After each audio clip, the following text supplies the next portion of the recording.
Se rassembler pour trouver du soutien et garder espoir. Samedi soir, lors du rassemblement hebdomadaire Place des Otages à Tel Aviv, l'émotion est grande après que le Hamas et le djihad islamique ont diffusé au cours des 2 derniers jours des vidéos de 2 otages extrêmement amaigris et affaiblis, Ram Braslavski ici et Eviatar David. Dans cet état actuel inimaginable, il ne leur reste peut-être que quelques jours à vivre. Le Hamas se sert de mon frère Eviatar pour l'une des campagnes de cruauté les plus horribles et calculées qu'on puisse imaginer. Ils le font mourir de faim, délibérément, systématiquement, et utilisent ces souffrances atroces comme un outil pervers de leur propagande dépravée.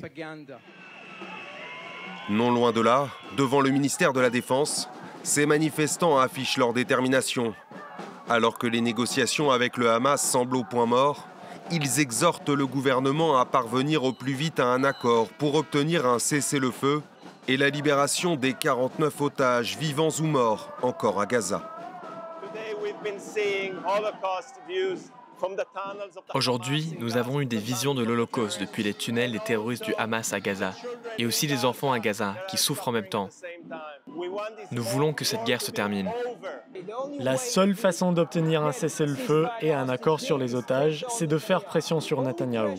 Seule une pression sur Netanyahou de toutes parts mettra fin à cette situation, pour le bien des otages et pour le bien de l'État d'Israël. Élément central de blocage des négociations, Israël considère le désarmement du Hamas comme une condition essentielle à tout accord de cessez-le-feu, ce que le groupe refuse catégoriquement tant qu'un État palestinien indépendant ne sera pas établi.